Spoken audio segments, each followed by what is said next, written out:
Hi, it's me, Bob, giving you a monthly dose of Don't Try This in Solo Queue.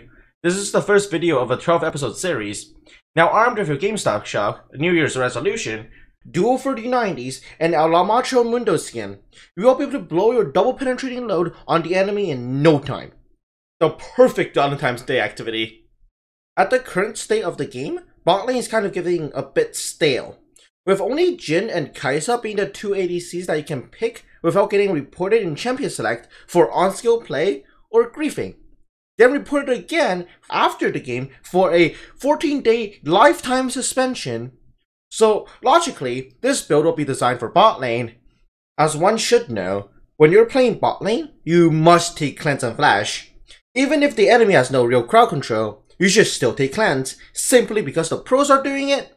It means that you should do it too. On your rune page, be sure to run Dark Harvest for reasons that I'll explain later. Into Ultimate Hunter, when it's fully stacked, you will be able to ult twice in a single team fight after level 16, making it near impossible for you to get assassinated even though you have the same health as an ADC. To further associate yourself as an ADC, you must buy Farsight. And with the purchase of Farsight, it leaves you with no option but to go eyeball collection. The rest of the runes are your choice, but if you can't decide, I would recommend something like this. After streaming a few ranked games of mine, I've realized that League of Legends players have an attention span of 40 seconds. Coincidentally, that is the average length of a TikTok video. Not throwing a joke somewhere every single 40 seconds makes them not stick around. Even though Mundo doesn't have very complicated abilities, I still don't think that 40 seconds is enough time for you to read through his abilities. So I will break them down for you. Mundo's passive. You can understand it as, the enemy would run out of mana before you would run out of health. That is if you were a disgusting tank Mundo player, but you're not, so this is absolutely worthless. For Mundo Q, this is your main DPS ability after laning phase. It deals 30% of the target's current health as magic damage, at the same time slowing them by 40% for 2 seconds, letting you kite like a god as long as you don't fuck up too hard and miss all your cleavers. This will be the ability that you max second, but learn first since this will be your only way of farming in bot lane. Next, Mundo W. His W is a wave management tool. Unless you're top 2% of players, you don't need this ability, as the tenacity is redundant because you're following this guide and taking cleanse. Then, Mundo E, his laning tool, his bread and butter.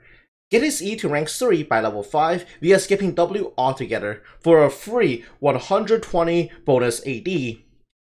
This is when you hit your power spike and hope that you have the wave near your tower and you can run the enemy down with boots. If I haven't made it clear yet, you're going to start boots with 4 health potions, so you can survive the harassment that is playing bot lane. Lastly, Mundo R. Reload and reject. Reload your ammunition for your Q spam. Rejects any assassination attempts that would have started the World War III. At the same time taxing the enemy, forcing them to buy an Grievous Wounds item. They are infamously gold inefficient. It's about time that I start going over the build.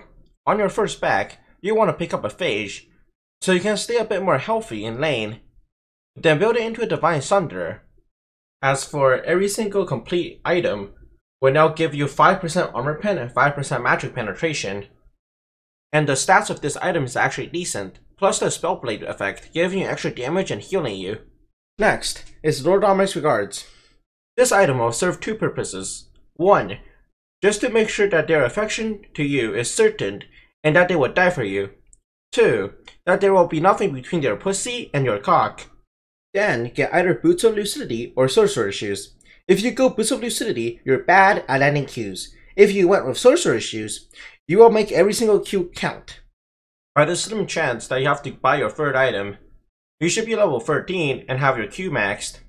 This is when you get your Void Staff to make your Q deal 30% of the enemy's current health as pseudo true damage.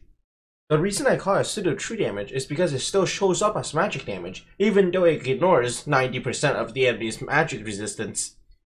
As this is all the percent pen items out of the way, now it's time to get some utility on the build. Starting with the Collector, as this is a must buy on any ADC. With this, you will have around 400 AD. With this, combined with your E active and Divine Sunderer, every single time you auto attack, you should be able to send out a 7.1 magnitude earthquake. As your 5th item, get a Horizon Focus for extra damage on your cleavers. With this, your cleavers will now reveal their pussies for your E2 follow-up. This will also enhance your E damage. This damage will be equivalent to my patent-pending 12-inch double-penetrating adult toy. Okay, I'm done, and this video is late anyway.